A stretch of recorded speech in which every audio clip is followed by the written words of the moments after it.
ધારાસભ્ય ગોપાલ ઇટાલિયા અને ધારાસભ્ય જિગ્નેશ મેવાણી અવારનવાર ગૃહમંત્રી હર્ષ સંઘવીને ફાંકા ફોજદાર કહેતા હોય છે, પરંતુ આ વખતે હર્ષ સંઘવી છે તેમણે આ બંને ધારાસભ્યોનો વારો પાડી દીધો છે।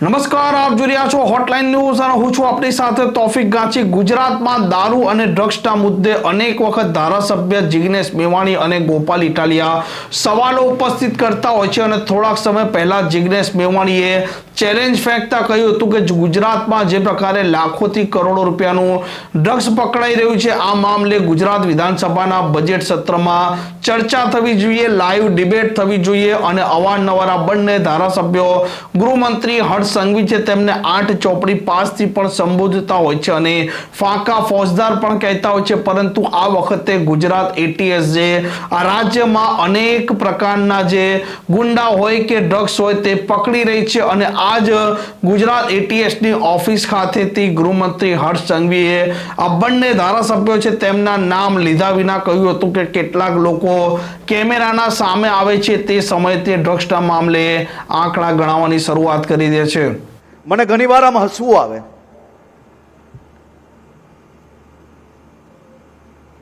અનેક લોકો રાજનીતિક ટીકા ટિપ્પણી થાય એ રાજનીતિનો ભાગ છે, પરંતુ અનેક લોકો આમ ટીવીના પેલા કેમેરા દેખાય ને એટલે સૌથી પહેલા ગુજરાતમાં આટલું ડ્રગ્સ પકડાઈ ગયું। મારી તો અહીંયા બેઠેલા સૌ સિનિયર લોકો પાસે એટલી જ વિનંતી છે કે તમે સૌ લોકો તો અનુભવી લોકો છો। પકડવા જનાર આપણા અધિકારી કે આપણા જવાનોનું મનોબળ તોડતી વાતોને સાચા અર્થમાં જવાબ આપવાની જવાબદારી બી તમારા જ સૌ લોકોની છે। પકડવા માટે અહીંયા બેઠેલા એક એક અધિકારી કે જવાનોને જઈને પૂછજો કેટલા લોકોએ પોતાના પરિવાર જોડે દિવાળીનો ત્યાગ કર્યો।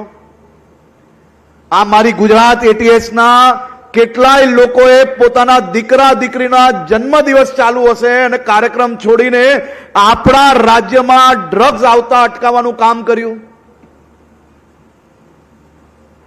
અને કેટલાય એવા જવાન અધિકારીઓ છે કે જેના ઘરમાં બાળકો હજી નાના નાના છે। એવા અધિકારીઓએ કેટલા લોકોએ ગોળીઓનો સામનો કરીને રાત દિવસ એક કરીને આ રાજ્યમાં ડ્રગ્સ આવતું અટકાવવાનું કામગીરી કરી। જઈને પોલીસ માટે તમારા મનની અંદર કોઈક અલગ ભાવના હોય, રાજનીતિ છે, તમે કરો। આ પ્રકારના સમાચાર માટે હોટલાઇન ન્યૂઝની આ ચેનલને લાઇક, શેર અને સબસ્ક્રાઇબ કરવાનું ભૂલતા નહીં। નમસ્કાર। આવા પ્રકારના વિડીયો તમને જોવા ગમતા હોય તો હોટલાઇન ન્યૂઝ ચેનલને લાઇક, શેર અને સબસ્ક્રાઇબ કરો।